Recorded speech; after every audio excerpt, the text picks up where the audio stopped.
Enjoy with your headphones for a better listening experience. Please watch till the end of the video to have the most scariest part of the story. It's a bad idea to summon the devil on Halloween. I hate Halloween. Hate it with a searing passion. Just the sight of a grinning pumpkin is enough to put me in a foul mood. This isn't a recent thing either. I've harbored this fiery loathing for almost 2 decades now. Over the years I've raged at countless kids who've come to my doorstep wearing silly costumes drenched in fake blood to beg for candy. My darn mood on this blasted day can easily give old Ebenezer Scrooge a run for his money. Lily, my little girl, doesn't really understand why I'm like this. Why exactly does her doting father turn into a fanged Grinch every 31st of October? I can't tell her. It's too dangerous. Just speaking about the horrors I had seen all those years ago can invite them back into my life, like getting re-injured by scratching the scab off a recent wound. I've worked so hard to bury all that deep in the garbage dump of my mind. I cannot allow anything to help those memories dig themselves free. Not like they need much help either. Every year as Halloween approaches I can feel them scratching at the back of my mind, trying to claw their way out to the back of my eyelids each time I squeeze my eyes shut. Everything that had happened starts to play out like a grainy old film, leaving me a sweaty, breathless mess. Not even my wife knows what had happened to me 18 years ago, what I had seen that night. But tonight, I feel compelled to write the events of that night down. Feel like it's the right time to do it, just before I go and finally bring this nightmare to an end.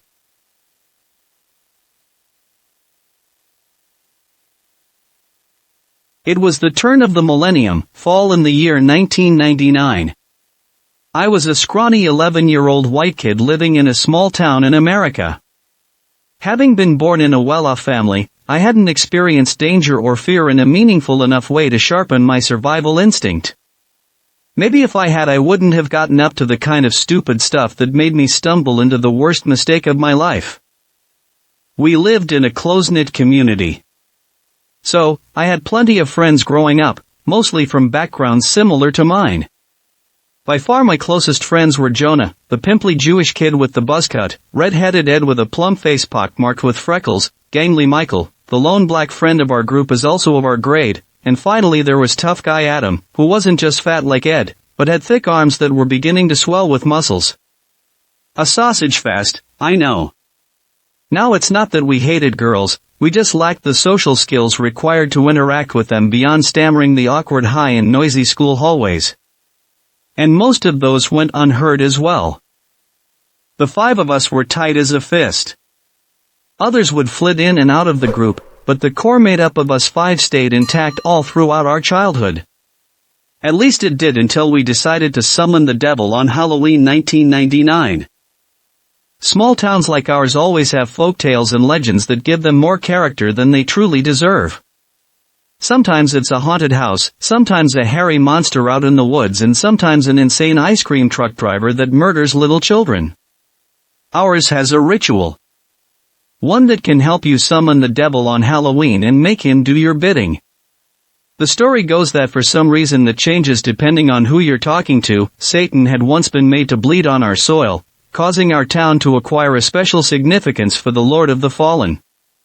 See, because at one point he found himself wounded on this land, he's forever cursed to be in a weakened state here, much more so on the night the veil separating the living from the dead turns translucent, allowing us the opportunity and the capability to summon him, bind him, and command him.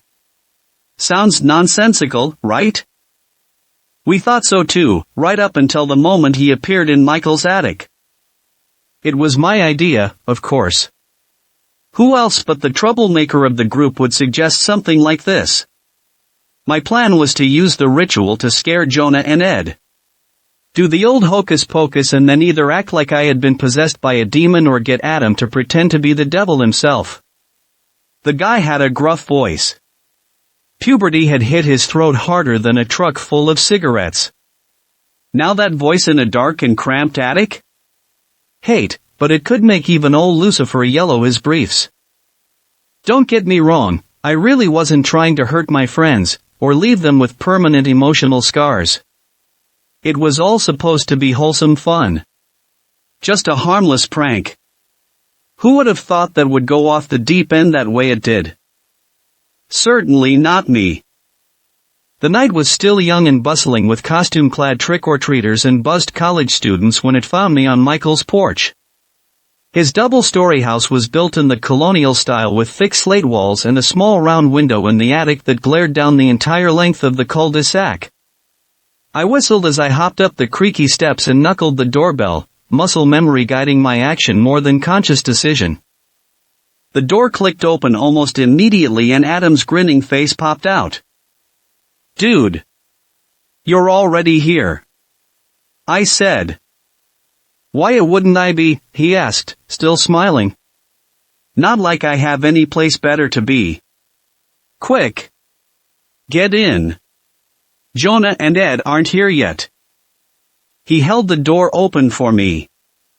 I ducked under his arm and sauntered into the living room where Michael was sitting on the couch poring over a ragged, bad-colored piece of paper. "You!" I greeted him. "What are you doing?" He looked up. "Hey! Just reading up on what this ritual thing is all about." "Come on, bro." Adam groaned, closing the door shut behind him. "You've read that thing a million times already. Are you trying to write an essay on it or something?" He raised his hands in a placating gesture. "I'm just being careful.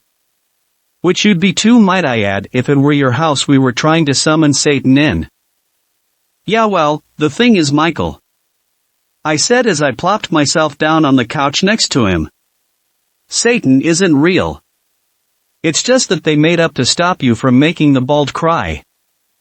He raised an eyebrow. "Making the bald man cry?" "Yep." I nodded and wiggled my finger in the air.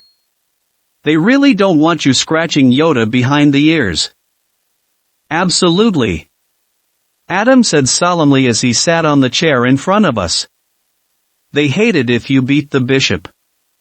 And don't even think about flogging the one-eyed snake." Michael's face looked like he'd bitten a chunk of rotten cheese. "God. You guys are too gross." Adam and I giggled and gave each other a high five. "So," Michael said, trying to cut our laughter short, "are we really doing this?" "Of course we are," I spoke. "Don't tell me you're thinking of chickening out." "Yeah. Don't do that, Michael," Adam added. "That's not very nice." "I'm not chickening out, okay?" he spoke. "I don't have any problems with scaring the crap out of Jonah and Ed. I'm just saying we don't really have to do the ritual exactly like the legend says." I shook my head. "No, we absolutely have to do it right way. We need to keep it real, or the reveal won't have quite the impact." "Yeah. I don't know. Come on, man. I promise you the devil isn't going to pop up in your attic." "Yeah, Michael. Don't be a pussy," Adam said. Hate you," he fired back. "I am not being a pussy." "You kind of are," I said softly. He glared at the both of us. Less than 5 minutes later we climbed the creaky stairs to Michael's attic and pushed the door open. I smiled as my eyes drank the scene in. It was cramped and dingy. The smell of mold and damp wood hung thick in the air.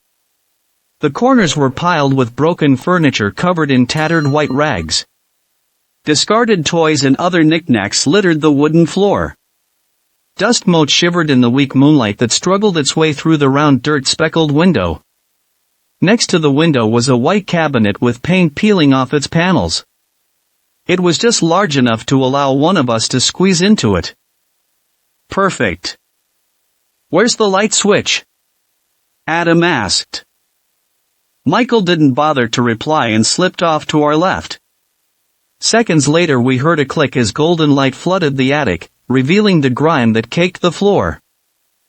"You really need to get some cleaning done up here," Adam said. Oh, I'm so sorry, Adam. Next time I decide to summon Lucifer to this place, I'll make sure to grab a broom and sweep the messing floor first. You really should. I'm sure he'll appreciate the cleanliness. I chuckled. What, you think the devil is some kind of a neat freak? Huh? Would be kind of funny if he was. I muttered, then raised my voice as he walked towards the cabinet. Open it up. Let's see if we can fit you in there. The rotted wooden door let out a thin squeal as Adam forced it open and squatted down in front of it before crawling into the blasted thing, then turning and facing us.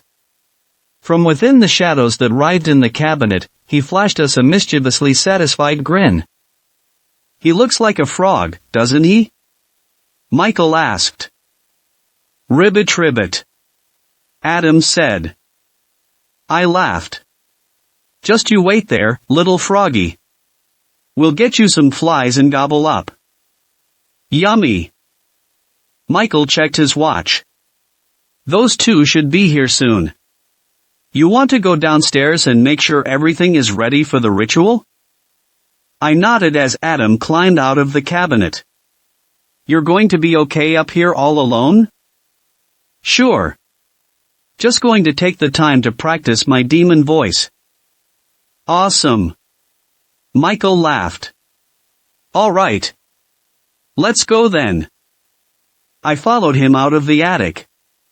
A smile crossed my mouth as I heard Adam begin to growl behind me. Are you sure your parents will stay gone? I asked Michael as we descended the attic stairs. Don't want them popping up in the middle of the night and finding us pulling some satanic stuff in the attic. He waved his hand dismissively. Don't worry about it. There's no way Dad's boss lets them off early tonight. A mandatory party. I mused. On Halloween. Christ, what an asshole. No kids allowed either. He quipped. So yeah, we'll have more than enough time to have a little chat with the devil. Can't. At the bottom of the stairs, Michael turned right and headed off towards the kitchen. I took a second to peek out of the living room window to see whether Jonah and Ed had arrived yet before following him. In the kitchen I found him carefully placing 3 waxed candles inside a grinning pumpkin. I watched as he retrieved a box of matches from a shelf and then nodded at me. We're all set now. Just have to wait for our 2 little lambs and lead them off to their slaughter. A chill of malicious excitement rippled through me. God. This is going to be good. We spent a couple of minutes going over each step of the ritual before the bell rang. It was loud and hollow, like something you'd hear in an old church. A message from God, go and scare your friends, my child. I flashed Michael a grin and made my way over to the front door. As I swung it open I found myself staring at Fat Batman and Anemic Robin. I'm sorry kids, I said, I don't have any more candy left to give. Hate you Johnny. Ed said as he pushed his way past me and waddled into the house. Hey Johnny. Jonah said as he followed, his Robin costume hanging loosely on his thin frame.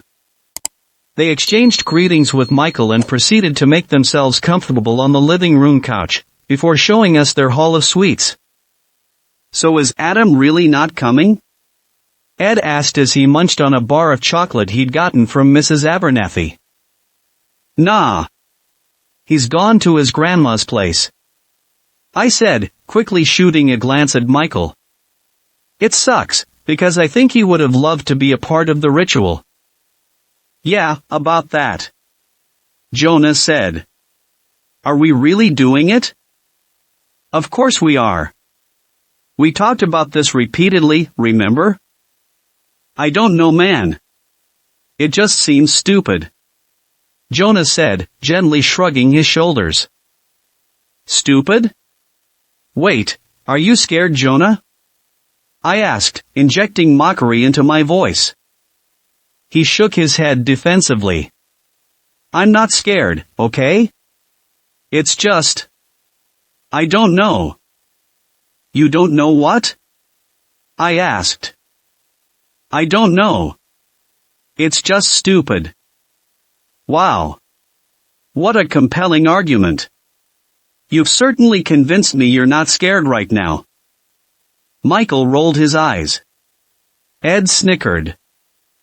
I'm not scared. I just think we shouldn't be messing around with this stuff. Like, what if we accidentally start a fire or something? Start a fire? Because of 3 candles and a pumpkin? He bit his lip as his eyes darted around. Scaredy cat. I said. He frowned. I'm not a scaredy cat. You kind of are. Hate it, then. Jonah said indignantly. Let's do it. I'll show just how scared I am. Yeah, you tell him, Jonah. Ed said. Okay then. Let's do it. I said. What, right away? Jonah asked. Yes. Right away. I answered. Oh. All right then. Jonah said meekly before squealing in fright as Michael thrust the carved pumpkin into his face. Quitted Mikey. Ed chortled. Save some for the devil. Adam was nowhere to be seen when we entered the attic. I had made sure to make as much noise as possible as we climbed the stairs, so he had more than enough time to pack himself into the little cabinet. Consciously trying not to look at his hiding place, Michael and I made the others sit down in a circle near the window, such that Jonah and Ed's backs were facing the cabinet. The light hadn't been turned on, so the murky moonlight was the only source of illumination up there. The shadows added a dash of tension to the atmosphere. It took a Herculean amount of effort to keep a smile from crossing my face and giving the game away. The thought of Adam's gravelly voice seeping out of the closet, his thick hands slamming onto the back of their necks was threatening to send me into a fit of giggles. I pursed my lips as Michael scooted forward and placed the pumpkin at the center of our circle. Alright, so you guys know what to do, right? Michael asked. Yes.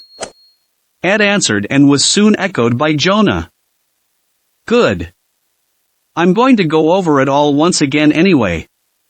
Michael said and handed out thumb-sized pieces of crisp white paper. Write your names on these. Then when your turn comes, toss your paper into the fire and state 2 things, your greatest desire, and your greatest secret. As simple as that. I muttered as I took one and hastily scrawled my name on it. The sound of pen scratching paper and weight shifting on wood filled the attic.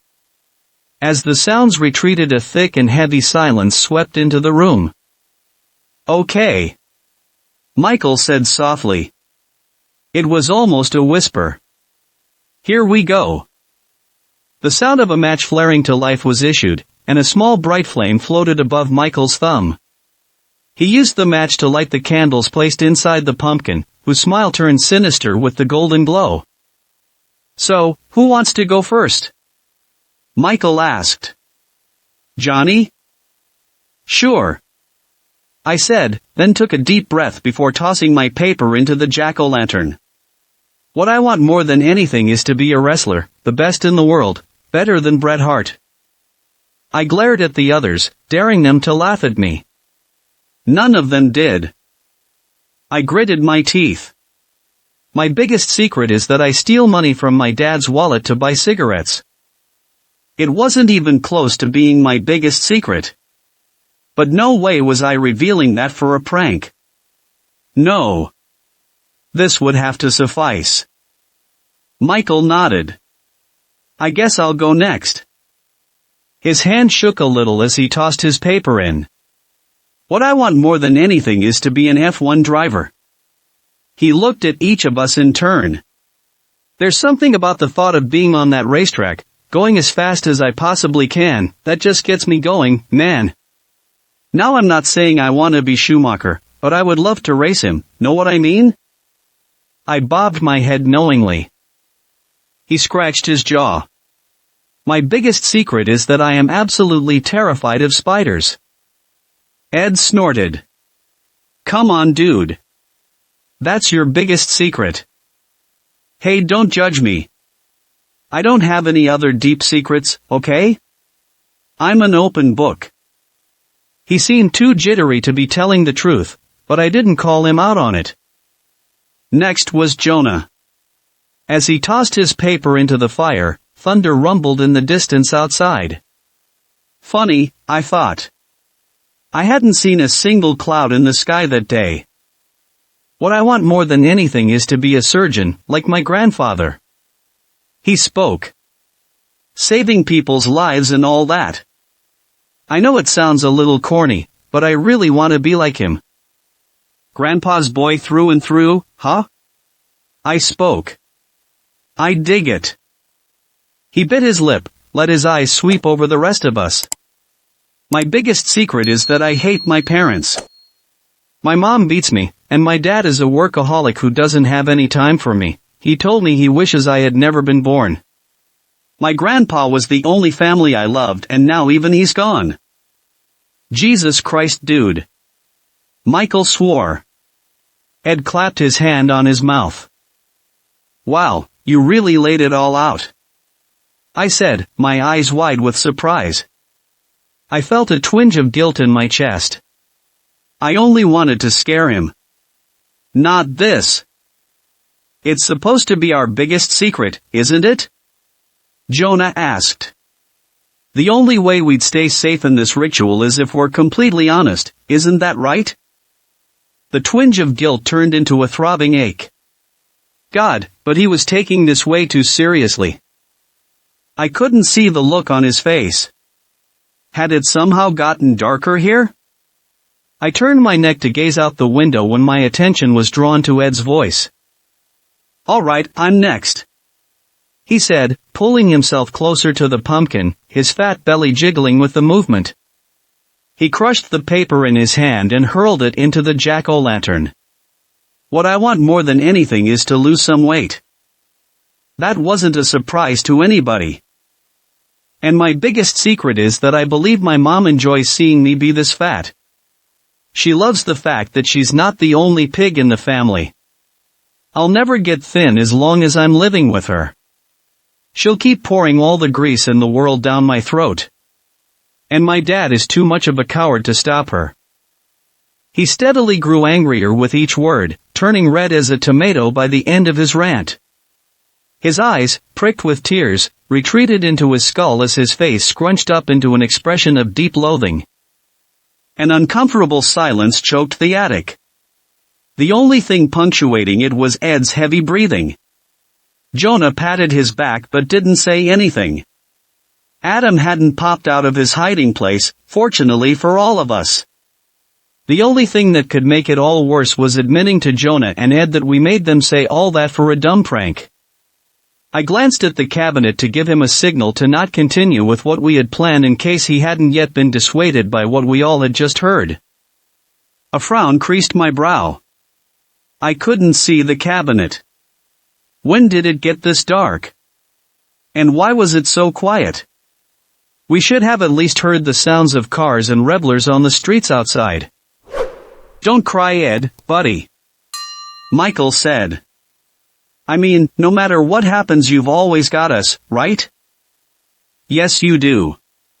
Jonah added. My ears were strained by any noise from the streets outside. My heart pounded in my chest when I didn't hear anything. Right, Johnny? I jumped and looked at Michael. Huh? I was telling Ed that we'll always be there for him. Isn't that right? I nodded absent-mindedly. Yeah, for sure. We'll always have your back. Hey, do any of you guys hear? I was cut off by a noise. Heavy boots thudding on the attic stairs. What is that? You don't think that's actually... Michael, you said your parents weren't going to be home. Michael's stunned expression made me feel like someone had dumped a bucket of ice down the back of my shirt. The footsteps grew louder, closer, more purposeful. Sounded like a hammer on wood. What is it? Quick!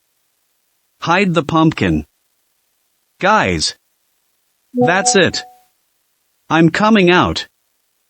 Why? What good will that do? Someone screamed. Is that Adam? I didn't pay any attention to Adam's attempts to crawl out of his hiding spot, or to see the others' reactions to him having been this close all along. My eyes were nailed to the attic. Thoughts churned inside my head. Who was going to come in? I was desperately pulling my mind away from the obvious answer. It was too irrational, too terrifying. The door was flung open with a loud bang. A tall figure stood at the threshold, silhouetted by the yellow light fixed on the landing below. He was dressed in a black suit, wore a black top hat. I squinted but I couldn't see his face. He walked in. As his boots clicked on the wooden floor, we rushed away from him and tried to hug the walls with our backs. He made his way over to where we had been sitting and came to a halt at the exact same spot where we had placed the pumpkin. A loud thud followed. Guys! What's happening outside? Another thud. Why is this locked? Why can't I get it to open? The stranger cocked his head and looked at the cabinet. Another thud. Hell! I'm going to break this thing down. He waved his hand in an offhand manner. The cabinet fell silent. It was bizarre. The thing was still rattling. We could see and feel Adam thrashing around inside, but no sound was made from the cabinet. My head swam at what I was seeing. The intruder, no, the devil finally tore our attention away from the cabinet. He walked towards the pile of discarded furniture, pulled out an old rag-covered chair with creaky legs and sat himself down on it. All right, boys, he said, his voice harsh like sandpaper. Let's get on with it, shall we? None of us replied to him. We didn't so much as move. Chop chop. He spoke. I don't have all night. I balled up my clammy hands into fists but didn't say anything. Speak. He said loudly. Made me flinch. You obviously had something in mind when you decided to summon me, didn't you? So, talk. To my left, Michael muttered something. Loudly, son. Let us all hear what you have to say. An audible gulp followed. We didn't think you would come, Mr. Lucifer. The devil's chest shook with a silent chuckle. I'm not Lucifer, kiddo. You really think he'd waste his time on stupid stuff like this? Nah. Grunts like me are enough for this. Further to Michael's left, someone was sobbing. Jonah or Ed? I couldn't tell. Who? I mean, what are you? Michael asked, his voice cracking. Is that really the most important question for you right now? No? No. Then what is it you should be asking? I spoke up before Michael could. Will you let us go? I noticed a flash of white teeth in the shadows as he grinned. No. Not if I can help it. A shudder ran through me. My knees right about gave out.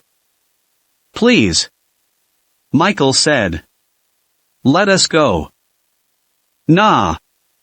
Don't think so. But we performed the ritual. He sobbed. You have to. You failed at performing the ritual, you mean?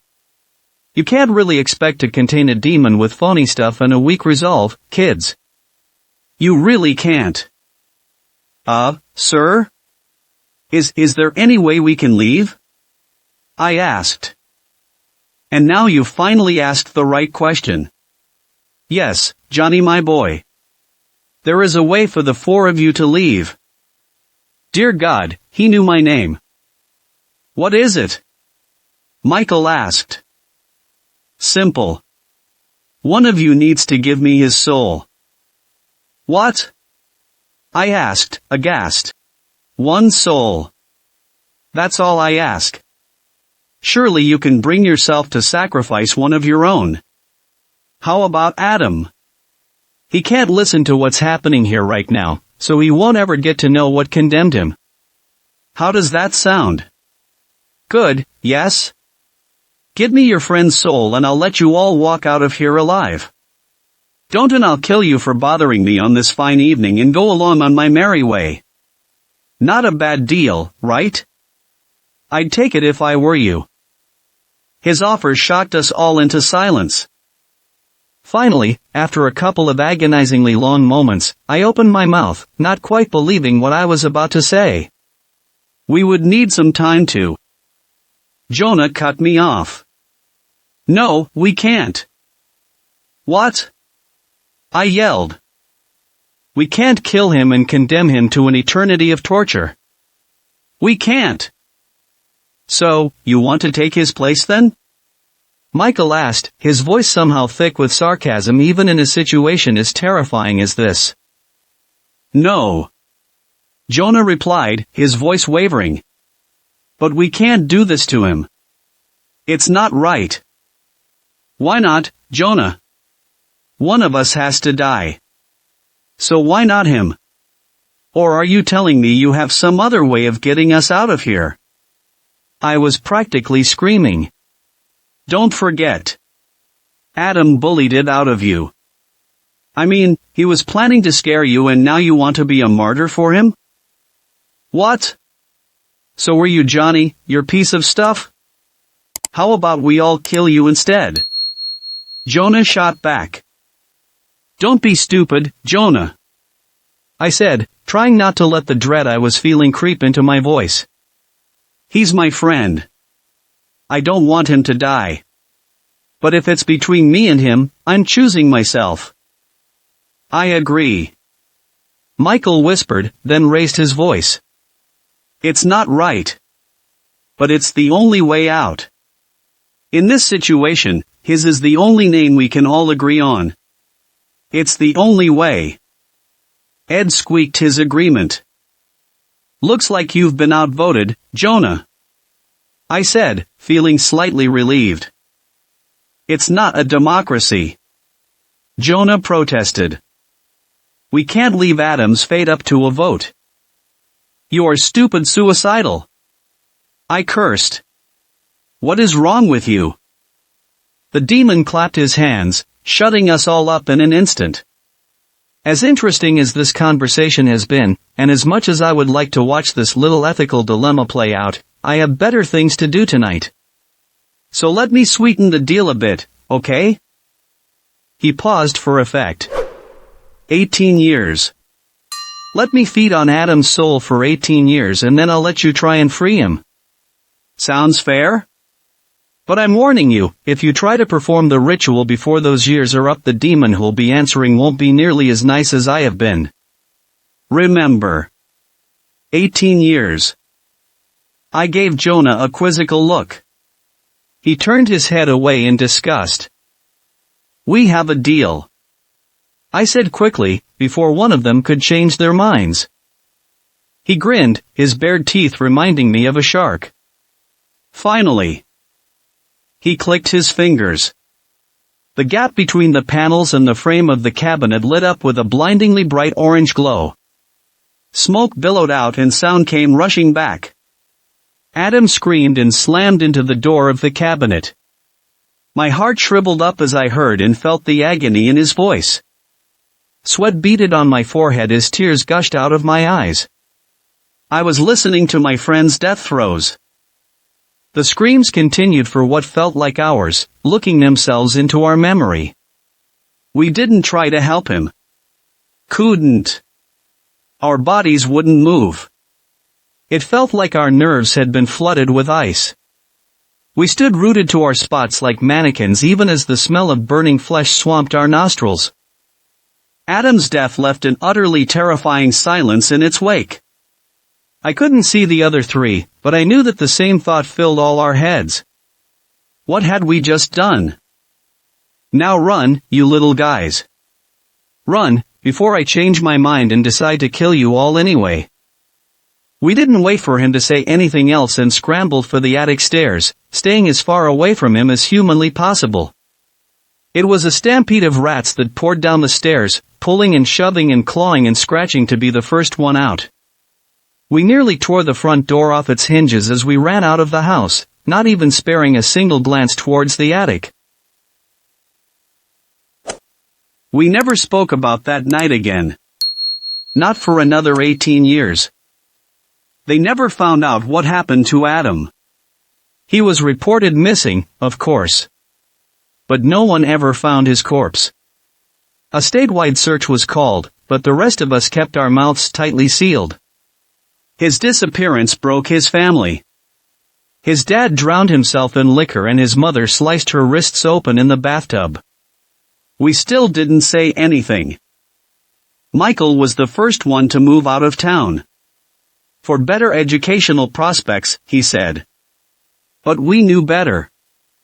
I met him at the arcade one last time before he left. No mention was made of what had happened on that Halloween, but I could see its effects on his tired, hollow face. Jonah, Ed, and I quickly followed, hoping to put the nightmare behind us in that stain of a town. But that night never left us. Its shadow stretched over our lives, all 18 years, tormenting us day in and day out, until we had no choice left but to return to our hometown and confront our demons. It's been 18 years since that night. Feels like an eternity to me. I've counted the days, the minutes, even the seconds down to this monumental milestone. How could I not? Everything that has happened to me, all the stuff that I have been through in these agonizingly long years can all be traced back to what we all did in Michael's attic that Halloween. It's not like I wanted to spend all these years dwelling on the events of October 31st, 1999. Trust me, I wanted to forget all about it the second I stumbled out of that cursed house, dead best friend notwithstanding. I made a promise to that monster that I would return to free Adam's soul, but as much as it pains me to admit this, I was lying. Hate returning to that house. I wasn't even going to talk about it, or what we did there, ever again. But unfortunately for me, the demon knew that I was lying to him. He knew that none of us, barring Jonah, were ever truly planning to go back there again. And so, he made sure that we were all compelled to do so. You know what I regret the most? It's not that we sacrificed Adam to save ourselves. That I could justify to my consciousness by telling it that we had no other choice but to do what we did. No, the one thing that truly makes me want to slam my head into a spiked fence is what I had said during the ritual. I had wisely kept my deepest secrets close to me, but I had been foolish enough to blabber about my most heartfelt desire. Because the demon made it come true. I became the world's greatest professional wrestler. It's just that no one knows about me. I'm the guy whose clips you see on YouTube while you're 11 recommendations deep in your lazy surfing. The guy with the most insane spots in an independent show in front of about 30 people. The most fanatic of wrestling fanatics will name me as one of the most technically gifted performers of all time. But that's the extent of it. My face is not plastered over television screens, I have no action figures made in my image, I don't have millions of kids queuing up to buy my t-shirts every year. Hell, I barely make enough money to put food on the table. Better than Bret Hart my ass. I tried quitting. Night after night I've put my neck on the line in life-threatening spots and decided this is it. I'm done. I'm out. I'm going to go out and find an actual job that pays well and doesn't come with such dangerous risks. But every time I do I'm taken with a strange fever. My skin turns red hot, my breath seizes in my chest, sweat starts gushing out of every pore in my body and I start grunting and tossing and turning in bed until I finally change my mind and decide to stick to wrestling. Sometimes I'll convince myself that my condition is physical and not supernatural and try to tell the next wrestling promoter I'm working for that I'm done and I'm out. And then the sickness returns with an enraged vengeance. God! Why didn't I just say that I wanted to be a librarian? Michael, Ed, and Jonah had the same experience as me. I mean, I always suspected that they did. Didn't know for sure because I didn't speak to them until just a few hours ago. 18 minutes before it became 18 years since we performed the ritual, I found myself in front of what used to be Michael's house. I was shocked to see that not much had changed. The well-paved road of the cul-de-sac, rows of nearly identical houses, neatly trimmed hedges bordering well-maintained lawns. Almost exactly as we had left it, right down to the Halloween decorations. I guess the cars were newer and some of the houses had been torn down and rebuilt. Minor changes, imperceptible scars on the face of an old friend. Michael's place was one of the many that hadn't seen any changes at all. From the cobblestone pathway leading up to the 3 wooden steps of the porch to the painted gray doors of the garage and even the twisting branches of the old oak. All the same. I could almost see a younger me hopping up the porch, knuckling the doorbell and waiting for his friend to let him in for some mischief. My grip tightened on the steering wheel of my battered truck as my heart thudded in my chest. The happy memories of my childhood were starting to be infected with the horrors of the attic. The screams, the smell of burning flesh, the smoke. I sucked in a deep breath, shook my head, and climbed out of the truck, slamming the door shut behind me. My boots clicked awkwardly on the asphalt as I made my way towards the house. My niece still remembered the tombstone-piled river I had given to my last opponent on a concrete floor. "Didn't think you were going to come." I jumped at the voice that boomed from somewhere behind me. I turned and saw a tall black man in his 30s walking towards me. "Michael?" He gave me a toothy grin. "The very same." "Jesus," I said, as my eyes drifted over him. "You look old." He did. He was balding, graying. Had deep circles under his tired eyes. "Yeah, well. That's usually what 18 years do to people, Johnny." I smiled as I shook his hand. "True. So, how've you been, man?" "Really?" He said. "You have to ask?" "You know I wouldn't be here if I was doing okay." I nodded awkwardly. "I've seen some of your matches on YouTube, by the way. Had to spend hours looking them up, of course. Boy, you're as good as you said you wanted to be. And then some." He gave a tired smirk. "That bastard got you just as good as he got me, didn't he?" "Yeah, it seems like he did." "What did he do to you?" "I asked to be an F1 driver, didn't I?" "Well, he got half of that right. You're looking at the city's fastest Uber driver, brother. One with a back staying in a sitting position in a confined space is the most painful thing imaginable for the poor bastard, leaving him with no choice but to rack up speeding tickets. Christ. Just hope to end it all tonight, man." "Yeah. I didn't tell him that I didn't think we could actually end it." "So where are the others? You think they're just as hit up as us?" He shrugged. "They've got to be. I mean, you can bet your ass that our dear demon is not going to half-ass any." He was cut off by a pair of bright yellow lights that splashed on him, temporarily blinding him. I squinted as I craned my neck and looked at the source of the sudden illumination. Headlights. A black SUV had just been parked down the street. Its doors opened, 2 figures climbed out. I recognized one of them. Jonah. I could recognize that face anywhere. He was taller than the last time I had seen him, but not by much. He'd filled out his frame nicely enough though. Must have been working out. He was wearing an expensive-looking suit too. "Why does he look healthy and rich?" I heard Michael ask. I didn't answer, for my attention was drawn towards the other man. He was the thinnest person I had ever seen in my life. Nothing but pale spotted skin stretched over frail bones. I would never in my wildest dreams have guessed who it was if he hadn't been accompanying Jonah. "Well, he wanted to lose some weight, didn't he?" Michael said sardonically. "I sincerely doubt he wanted to lose all of it." Jonah waved his hand as he got close to us. Hey, Johnny. Michael. Glad to see you've decided to come. That's good. We'll have a much better shot at getting it done if we're all here. Ed sidled up to him and gave us an unsure wave. Hey. Man, you look like you had a good life, Jonah. I spoke. Asterisk, how is that possible? Jonah's mouth dropped open. Are you kidding me? No, I haven't had a good life, Johnny. Thank you very much. It's been hell these past 18 years. I still have nightmares about that night. The guilt, it eats me up. I can't have a normal relationship to save my life. I've spent a fortune on therapy, and it didn't do anything. Why do you have a fortune to spend?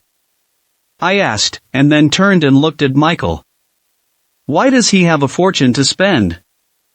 What, you didn't know? Michael replies bitterly.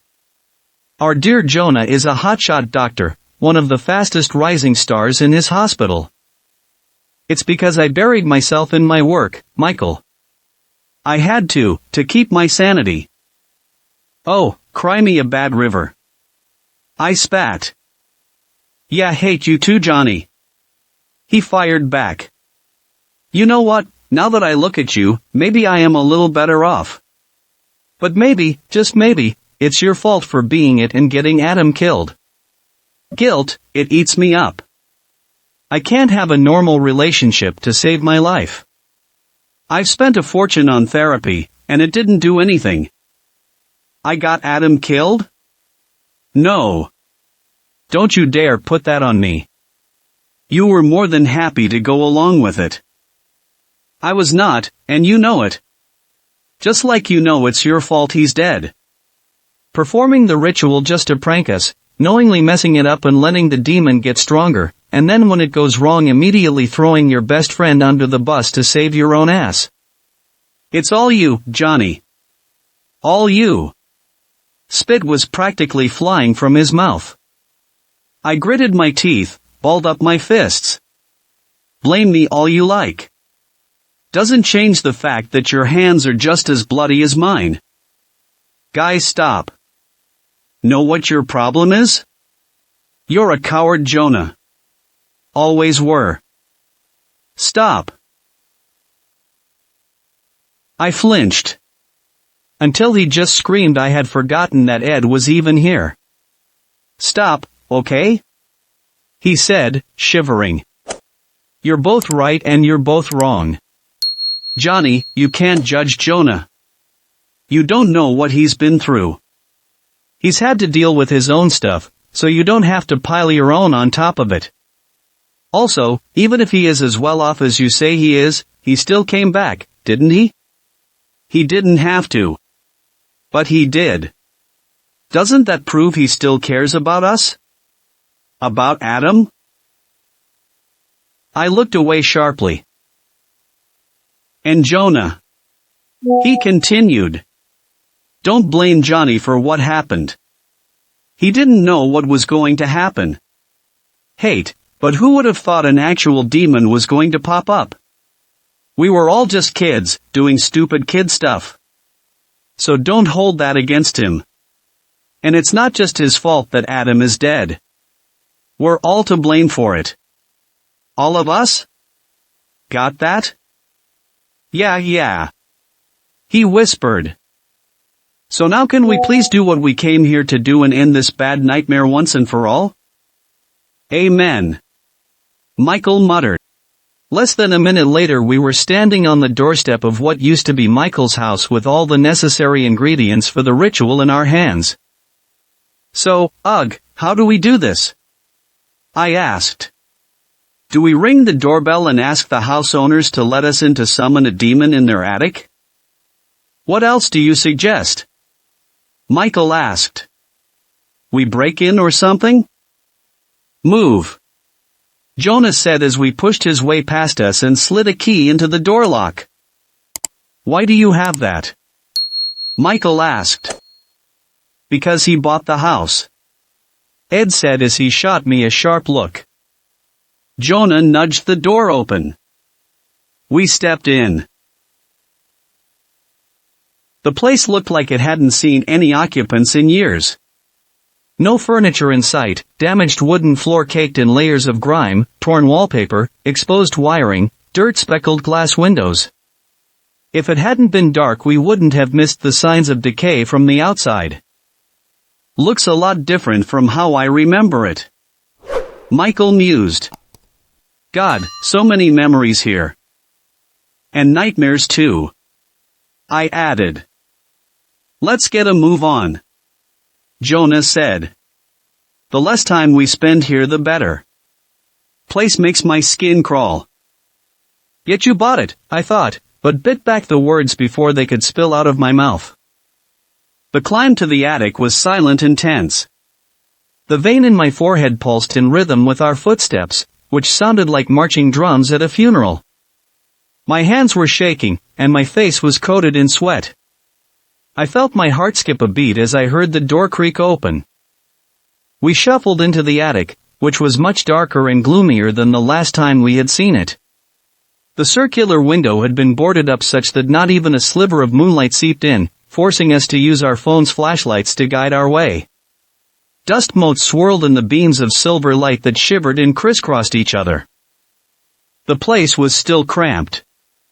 In fact, it seemed to have collected even more junk in the past 18 years. All resting under layers of dust. Did the new owners do not bother cleaning this place up? Ed asked. Neat. It's still here. Michael said as his hands brushed over a rotting toy box. No. They said they didn't much like spending time up here. Jonah answered. Bad vibes. Not surprising. I muttered. I froze where I was standing as I spotted an old chair tucked into a corner. Looking at it there, I could almost imagine the monster that had once sat on it. Everything is exactly the same. I said. All right. Jonah said as he stood at the spot where we had last performed the ritual. Let's go. The circle was smaller this time, owing to our larger bodies and the reduced space made possible by the added junk. I was thankful for it. Having my friends within touching distance gave me a sense of false courage. We turned off our phones' flashlights as Michael lit 3 small candles and placed them inside the carved pumpkin that Jonah had retrieved from his car. After the grinning pumpkin started glowing, he handed out the strips of paper. We immediately set about signing our names on them. I had to take a pause and steady my hand before I could finish scribbling mine. How long had I waited for this moment? How often had I imagined how it would all play out, scene by scene, second by second? And now that it had finally arrived, why couldn't I get my nerves under control? My shirt had been soaked with sweat. Even my longest and hardest fought matches hadn't made me sweat buckets like this. Hate it. I said, holding the paper in the corner, to stop my sweaty fingers from smudging my name. I'll go first. Just like last time, yes? Hey! Jonah said, his voice raised a notch higher than normal. Be honest. Totally honest. Don't move around. Okay? I gritted my teeth, but just nodded in reply before tossing my paper into the jack-o'-lantern. What I want more than anything is to be free from this demon, to live a normal life without having some demonic bad luck messing up everything up in sight. The others looked at me expectantly. I sighed. And I want Adam's soul to be freed from his torment. One by one, they nodded approvingly. I continued, my greatest secret is the fact that I know that my wife has been cheating on me, but I'm too much of a coward to do anything about it. I can't bear the thought of not seeing my daughter again. She's the only good thing in my life right now. It felt like a boulder had been lifted off my shoulders after I finished speaking. Tears stung my eyes, but I felt strangely relaxed. It surprised me, for I thought I would have surely felt too embarrassed to look any of them in the eye. Michael patted my back before he began his turn. What I want more than anything is for this nightmare to end. I would love to have a job that doesn't involve me up my back any worse than it already is now. Oh, and yeah, release Adam too, man. That poor bastard has suffered enough.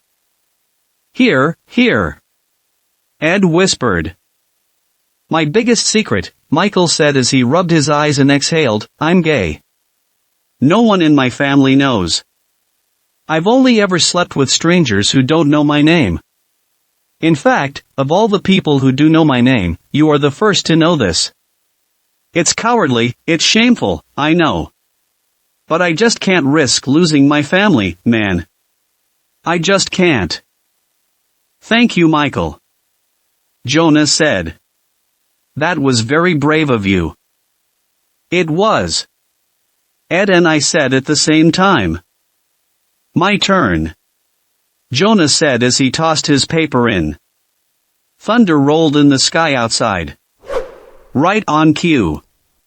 What I want more than anything is for my father to remember me one last time before he dies. He has Alzheimer's. It's been painful watching him waste away. He had started to choke, so Ed squeezed his shoulder and whispered to him that he could get through this. And free Adam, of course. I mean, it's the only reason I've come here. Feel a keen sense of guilt, and of course responsibility. I was to blame for putting him in this state. It's only fair that I help release him. His seemed to turn glassy in the candlelight. My biggest secret is the fact that I almost killed a man. Drank too much one night, showed up for surgery the next morning with a massive hangover. Nicked an artery, poor kid almost bled to death. Dad had helped me cover it up, of course. Haven't touched alcohol since that day. Jesus. No wonder he was so insistent on saving Adam. I couldn't help but feel a shameful tinge of satisfaction blooming in the pit of my belly. I quickly stamped it out. Guess I'm last. Ed said as he leaned forward and gently let his paper fall into the pumpkin. What I want more than anything is to be healthy again. To not be ashamed of my weight, to not wake up every morning and look at the mirror and think I'm fat. To not want to shoot more drugs into my veins. And to bring my dead mother back to life and tell her just how much she messed me up, and to help free Adam, of course. Every single one of us had led a hellish life to get to this point. The question was, would finishing this ritual truly fix things? It seemed too bleak for that to be true. My deepest secret. Ed said, his voice cracking. His chest shook as he started sobbing. I killed a man.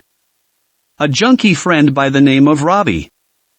We'd been using it togs some time and had almost driven ourselves to the point of bankruptcy. One evening he came to my apartment and told me he had scored some coke. Cheap but amazingly effective. Oh, it was effective, right? He died in front of me. I didn't do it, just sat there next to his corpse high out of my mind. He broke down crying, hiding his face in his hands and bawling like a small child. I would have comforted him had the demon not arrived. The room turned darker. Shadows thicker than ink writhed at the far reaches of the candlelight, licking at the yellow glow with a ravenous hunger. The three flames wavered under the assault of the darkness. And then boots hammered on the attic steps. Without thinking, the four of us clasped our hands together. I could feel the fear in the clammy and shivering hands of Michael and Jonah. The boots grew closer. Louder. The door creaked. There he was, silhouetted by the light from the landing just like had been all those years ago. Hadn't changed at all, unsurprisingly. He took his top hat off as the door swung shut behind him by itself. We watched in silence as he walked towards us at a leisurely pace. I fought back a desperate urge to scoot away from him as he came and stood in front of us.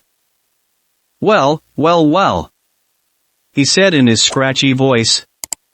So, you boys had the balls to do this again, huh? Color me impressed. I thought for sure you would leave your friend to rot. Not like you left us with any choice, did you? I asked. The firmness in my voice surprised me. The demon chuckled. True. I did not. Regardless, I was sure at least one of you would have killed yourself by now. I'm pleasantly surprised to find you all still alive. Wow. I'm actually somewhat excited. A shiver ran through me at his words. What was he excited about? Was he going to continue playing with us? God, were we going to be forever trapped in his web? So, he said. What do you boys want? Why exactly have you summoned me? You know why we summoned you. Jonah said. Let go of Adam's soul. And stop harassing us.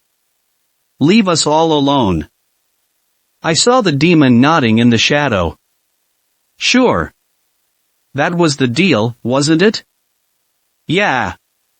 I'm going to let Adam go, like you asked. About that other though. He let his words hang in the air. Almost threateningly. What do you mean? Ed asked, panic evident in his tone. You have to let us go. We did as you asked.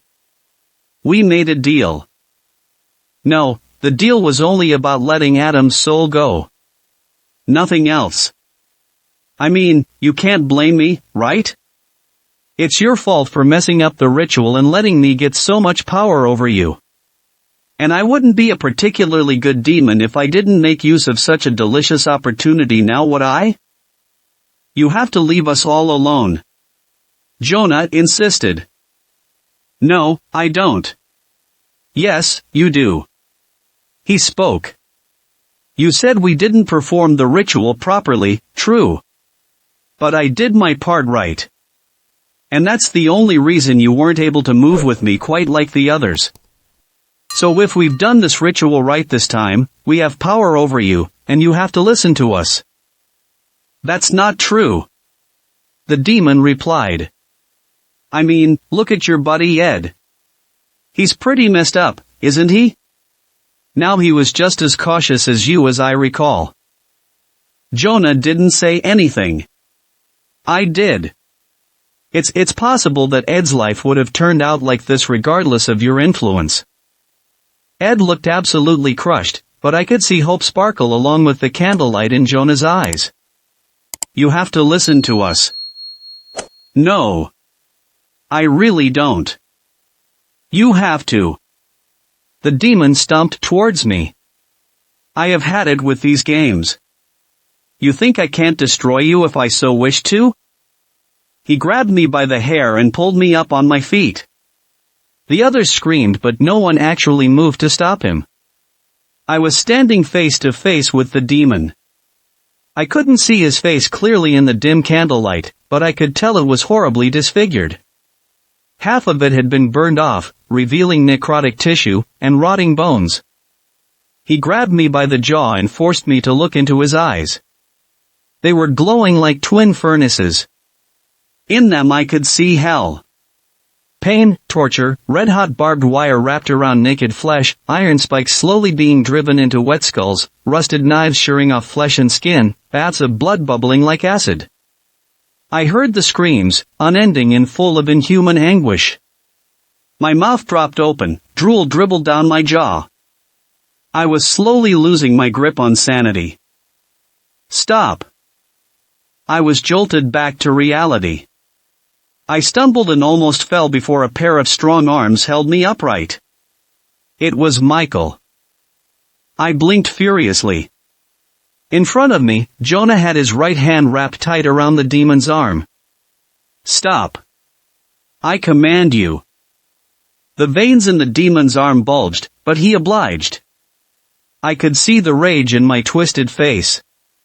But he listened. Dear God, Jonah was right. Keep your word, demon. Jonah said. Release Adam. And let us all leave. As you command. The demon spat, then snapped his fingers, before vanishing with an audible pop. "What is it?" Michael swore. "Where did he go?" "Is it over?" Ed asked. "Did we win?" "I don't know." Jonah began. He was cut off by a rattling sound, like someone thrashing around in an enclosed space. "One made of wood." As one, we turned towards the white cabinet that Adam had used as his hiding spot. It was shaking. We started towards it as its door was kicked off its hinges and a tiny, charred body stumbled out, sending flakes of ash drifting in the air. "Adam!" I shouted as we ran towards the body. He was writhing on the ground, like he was still alive. His mouth was open in a silent scream. We tried to help him, but he quickly fell silent before anything meaningful could be done. "Was he alive?" Michael asked. I found myself nodding. "Yeah, at least for a couple of moments." "What does it mean? Is his soul free now? Can he go to heaven?" "We don't know," Jonah said. "But what we can say with some measure of confidence is that he's free of that demon's grasp." "So, it's over then?" Ed asked. "Yeah. It's over. It's finally over." We spent the rest of the night hiding Adam's burned corpse. We decided to bury him on a hill overlooking our town. It was a good spot. He used to love riding his bike out there. I think he'd like that to be his last resting place. We made promises to stay in touch, but somehow I don't think that's going to happen. I could see it in their eyes. They want to put this all behind them and move on with their lives. I'm sure they can sense the same in me. Maybe it'll be for the best. A fresh start, by snapping all the time we had to our hellish past. Will it truly be a fresh start? I think so. I've already sent emails to the independent promotions I've been working for that I plan on resigning, and I haven't felt the gut-churning sickness that would usually force me to take my decision back yet. A fresh start. I feel like I can finally dare to hope. Thanks for watching. Please comment, like, share and subscribe. The Internet Surfer on YouTube for more horror and scary stories.